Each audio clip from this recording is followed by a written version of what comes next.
LCID stock analysis and price predictions for Friday. Is Lucid Group stock a buy? I'm gonna be breaking all of it down in this brief short 1-minute video. I am the only guy in this space doing 43,000 videos over 5 years, and genuinely just looking at Lucid, I experienced a pretty crazy pump which sort of hit the break even, and now it's still in a supply zone.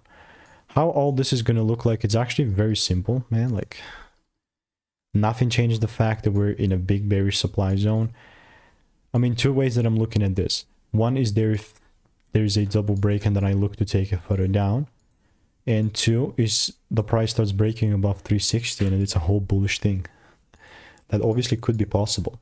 But what I'm not gonna like, last thing that I would do here is start to assume things and assume what's about to happen. No, I'll more so react to whatever the price is gonna give me.